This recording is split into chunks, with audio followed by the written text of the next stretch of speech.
Hello, hello. This is ArkthePieKing back with another episode of Let's Play Vice Project of Doom.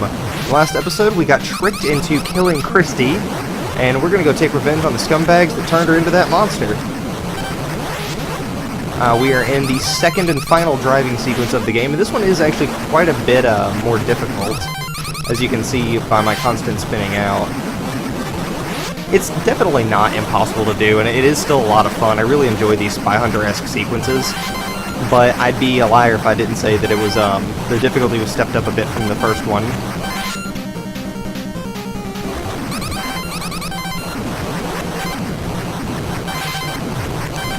There we go, give myself a little bit more maneuverability. One thing I didn't cover last time is the 1, 2, 3 down there. That's how fast you can maneuver your car. And you can switch between those at will. Now he shoots 3 lasers and then fires 4 rings at you, 1 from each of his midsections. By 3 lasers, I mean 3 spread shots.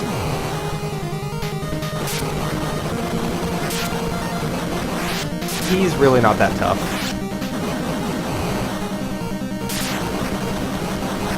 You just have to shoot him in the head.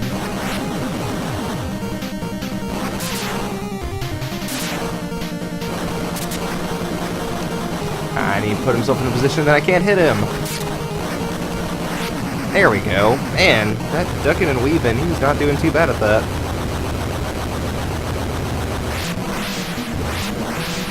We got ourselves an eldritch lightning storm. Look at all of that red lightning.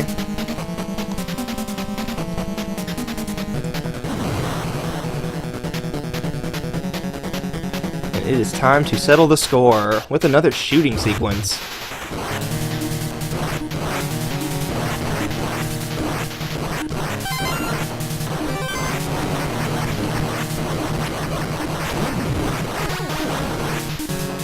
I want to make sure that I don't run out of bullets, because I'm well on my way to doing that right now. I did not come in here as well stocked as I would have liked to. And I grabbed that health power up while I was at full. That was kind of silly. On the other hand, I do have a pretty hefty amount of grenades, which is very handy. Just eat this damage. It's not like anything else is going to come out and jump at me. As we come into the stage with full health, and this is the final stage of the game.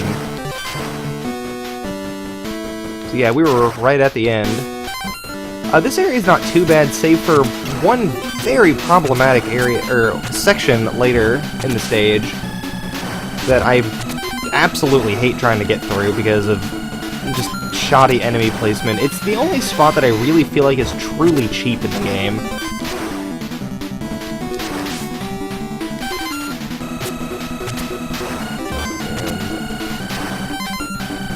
Let's see, I think this guy has health for me.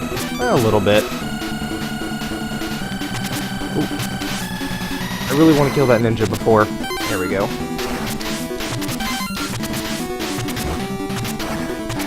He is surprisingly hard to hit. And I don't know why I thought I could duck under that. I'm taking a bunch of unnecessary damage. There we go.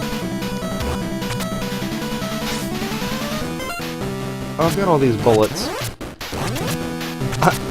And the bullets don't affect him. Alright.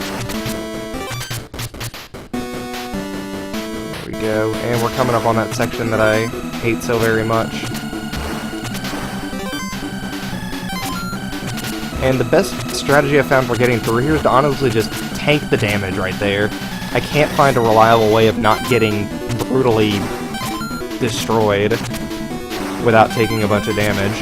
And that's the only part of this pretty much entire game that I feel is really cheap. And they've got one more up here. There we go. I really wanted that health. Oh well.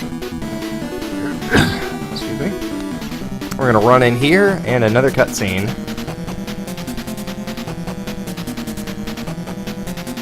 Oh, and some people have been expecting us. And of course, Hart with the classic snark.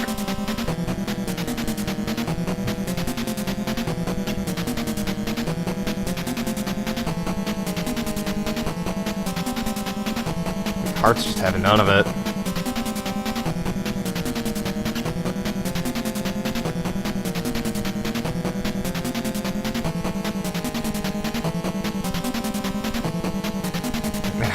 Heart is having none of it. Scum in a business suit. And the other guy, he's like, we'll just shrug it off. You know, we're a legitimate service witch, but he gets cut off by Heart again. Legitimate service that lies, cheats, steals, and assassinates. Real legitimate.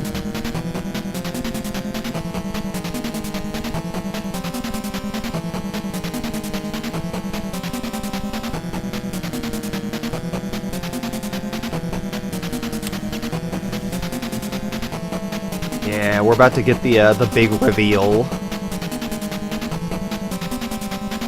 And then he just clicked with Heart. Wait a minute, how do you know my name? And what do you mean return? And apparently it's some sort of fate. Heart's not gonna buy that, though. The scene is also really long.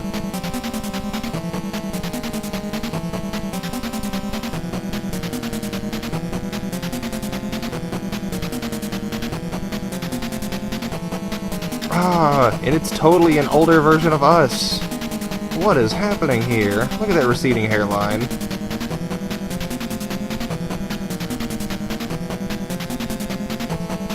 And the reveal is here. Heart's a clone. And he was destined to take over the organization to keep it prosperous.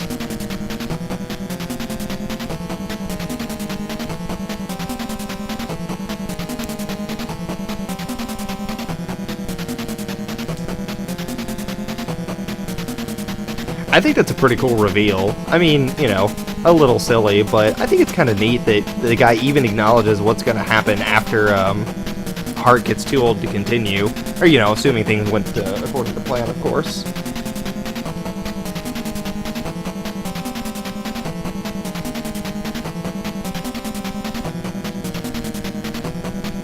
Alright.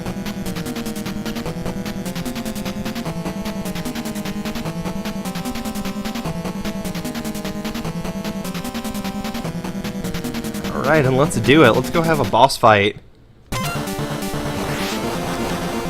This is pretty much the only fight that I actually prefer using the gun. Because you can run under his shots, provided you are standing upright when he starts shooting, then you can do the running duck under him, and it's not too hard to... There we go. Yeah, that form's not too hard. The second form is much harder, though, which you'll be seeing in a moment.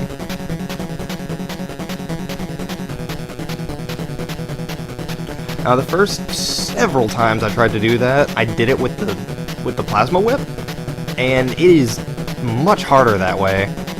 It's still very possible. The pattern doesn't really change, but the precision in doing it does. Oh shoot!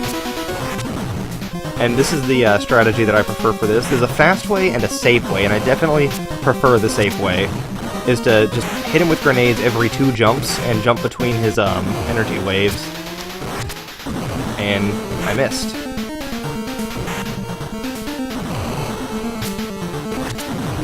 The timing on it is just a little bit odd, because if you fire at the apex of your jump, then you'll miss.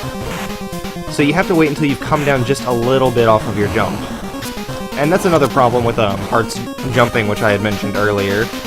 The fast way is to get in between his legs and wail on him with the plasma sword, but as you can see, he'll lean down and bite your head off, and it does a lot of damage, and it's really, really hard to avoid. It's very precise, and I don't feel like dealing with that precision when I have a perfectly safe method of damaging him right here.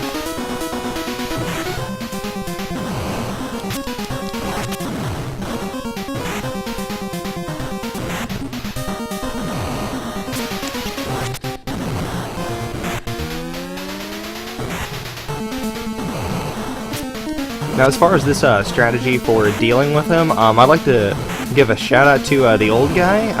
I watched his Let's Play of this, and I actually learned how to deal with the second form from him. So yeah, before I had thought the only way to deal with him was through the fast way, getting in between his legs, and I had, I had a ton of trouble with it. Man, this is almost a damage... No, I took damage at the beginning, never mind. Alright. And that was the last boss. But yeah, shout out to the old guy. I learned how to fight both versions from him, but I slightly improved on the first one, because I believe he did use the plasma sword, but I digress. The guy says that nothing's changed, and that in Heart's blood is the same as his, etc., etc. But Heart's not having any of that. And for some reason, the mansion, tower, castle thing is crumbling, which, you know, whatever. And then we get staff credits. And that was Vice Project Doom. This is one of my favorite games on the NES. I think it is very near perfection. I've always loved games like Castlevania, Ninja Gaiden, other, you know, action-y platformers like that, but I hate the crushing, brutal, unforgiving difficulty. I don't like, you know, every little mistake resulting in a lost life, lost time, etc. And the game sets up for a sequel, but unfortunately it just didn't sell well for some reason, and we never got one, and that's just a crying shame. But there's the Sammy logo. On that note, I'm going to go ahead and end the video.